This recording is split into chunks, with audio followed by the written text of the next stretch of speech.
आज मैं आपको खंड खा में हिंदी में अव्यक्त और माध्यम पुस्तक के आधार पर पाठ 2 पत्रकारीय लेखन में फुटपाथ पर सोते लोग के बारे में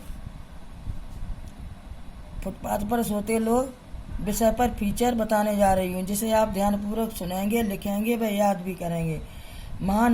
फुटपाथ पर सोते लोग। महानगरों में सुबह सैर पर निकलिए। एक तरफ आप स्वास्थ्य लाभ करेंगे तो दूसरी तरफ आपको फुटपाथ पर सोते हुए लोग नजर आएंगे।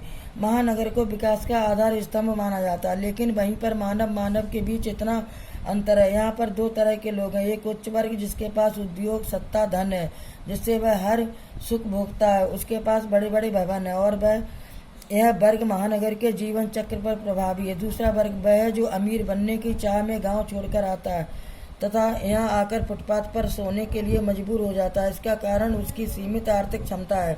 महंगाई, गरीबी आदि के कारण लोगों को भोजन भी मुश्किल से नसीब होता है। घर इनके लिए एक सपना होता है। इस सपने को पूरा करने के चक्कर में यह वर्ग अक्सर चला जाता है। सरकारी नीतियां भी इस विषमता के लिए दोषी हैं। सरकार की तमाम योजनाएं भ्रष्टाचार के मुंह में चली जाती हैं और गरीब सुविधाओं की बाट जोता रहता है। वह गरीबी में पैदा होता है, गरीबी में पलता बढ़ता है, गरीबी में ही मर जाता है। वह जीते जी रूखी सूखी खाकर पेट की आग जैसे तैसे बुझा लेता और फटे पुराने कपड़ों से तन ढक लेता, पर उसके सिर पर छत नसीब नहीं हो पाती और वह फुटपाथ पार्क या अन्य खुली जगहों पर सोने को विवश रहता है। एक और फीचर है आतंकवाद की समस्या। आतंक का घिनौना चेहरा विषय पर फीचर।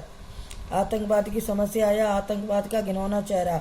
सुबह अखबार खोलिए, कश्मीर में 4 मरे, मुंबई में बम फूटा, 2 मरे, ट्रेन में विस्फोट। इन खबरों से भारत का आदमी सुबह सुबह साक्षात्कार करता है। उसे लगता है कि देश में कहाँ शांत नहीं है। न चाहते हुए वह आतंक के फोबिया मुख्यतः 20वीं सदी की देन है तथा इसके उदय के अनेक कारण है। कहीं यह एक वर्ग द्वारा दूसरे वर्ग के शोषण का परिणाम है तो कहीं यह विदेशी राष्ट्रों की करतूत है। कुछ विकसित देश धर्म के नाम पर अविकसित देशों में लड़ाई करवाते। आतंकवाद की जड़ में अशिक्षा, बेरोजगारी, पिछड़ापन है। सरकार का ध्यान ऐसे क्षेत्रों की तरफ तभी जाता है जब वहाँ हिंसक घटनाएं शुरू हो जाती हैं। देश के कुछ राजनीतिक दल भी अपनी सत्ता बनाए रखने के लिए आतंक के नाम पर दंगे करवाते रहते हैं। इस समस्या को सामूहिक प्रयासों से ही समाप्त किया जा सकता है। आतंकवादी भय का माहौल पैदा करके अपने उद्देश्यों में सफल होते हैं। जनता को चाहिए कि वह ऐसे तत्वों का डटकर मुकाबला करे। आतंक से जुड़े व्यक्तियों के खिलाफ सख्त कानूनी कार्रवाई करना चाहिए। सरकार को भी आतंक प्रभावित क्षेत्रों में विकास योजनाएं